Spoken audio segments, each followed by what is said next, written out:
Selamat datang di channel paling santai, tapi isinya bisa nyetrum otak kanan dan kiri. Channel ini cocok buat kamu yang pengen belajar keuangan, tanpa harus ngantuk kayak di seminar, tanpa harus mikir keras kayak ujian akuntansi, dan tanpa harus jual ginjal buat ikut workshop motivator. Aku doakan kamu yang nonton video ini. Rezekinya deras, rumah tangganya harmonis, anak-anaknya nurut, tabungannya nambah, utangnya lunas, dan hatinya damai, walau saldo tinggal 5.000. Hari ini kita bahas satu hal penting yang sering bikin keuangan boncos. Kita ngaku punya goal, tapi nggak tahu itu goal jangka pendek atau jangka panjang. Akibatnya, yang harusnya ditabung buat rumah, malah habis buat beli iPhone 78 Pro Max Ultra Edition. Gue pernah ngobrol sama pasangan muda. Sebut aja namanya Rara dan Dika. Mereka bilang, kita punya goal kok. Tahun depan pengen punya rumah. Gue tanya, udah siap DP-nya? Dan mereka jawab, masih nabung. Tapi kemarin kepotong dikit buat staycation 3 juta sama beli air fryer. Gue diam. Karena, apa hubungannya punya rumah sama air fryer?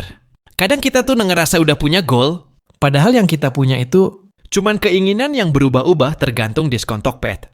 Yuk kita bedain bareng. Goal jangka pendek itu biasanya 3 bulan sampai 2 tahun ke depan. Contoh, lunasin utang kecil, punya dana darurat, liburan akhir tahun, ganti HP karena udah kayak nonton film buram di kalkulator. Goal jangka panjang itu biasanya 3 tahun ke atas. Contoh, beli rumah, dana pendidikan anak, pensiun dini, atau buka usaha impian.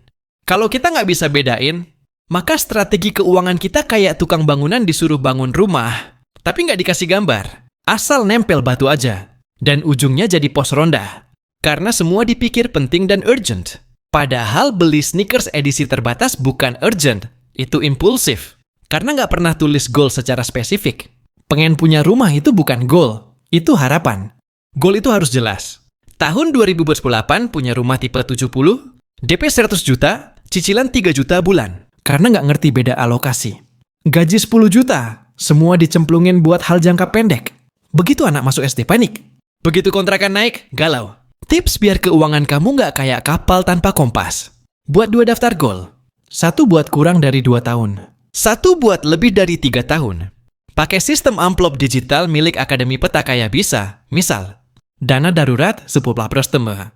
Tabungan jangka panjang 15%. Pengeluaran rutin 50%.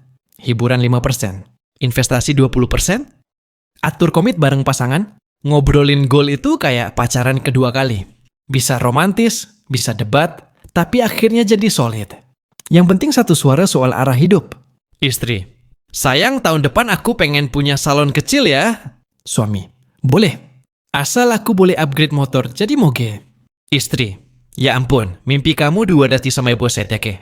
Mimpi aku 25 juta modalnya. Suami, kan sama-sama mimpi. Istri, tapi aku udah buat spreadsheet-nya. Kamu? Suami, aku udah follow akun Moge Lovers, itu riset juga. Bisa-bisa goalnya ketemu di bengkel, bukan di rekening tabungan. Aku doakan kalian yang nonton video ini. Goal keuangannya tercapai satu persatu, dimudahkan langkahnya, diberkahi rezekinya, dikasih jalan keluar di tiap hambatan, dan makin solid bareng pasangan dalam mengatur uang. Kalau kamu ngerasa video ini relate, dan bisa bantu banyak orang biar nggak salah arah soal keuangan, like dulu, subscribe, dan share ke pasangan, sahabat, dan teman kamu yang masih bingung. Ini uang buat hidup. Liburan atau beli skincare.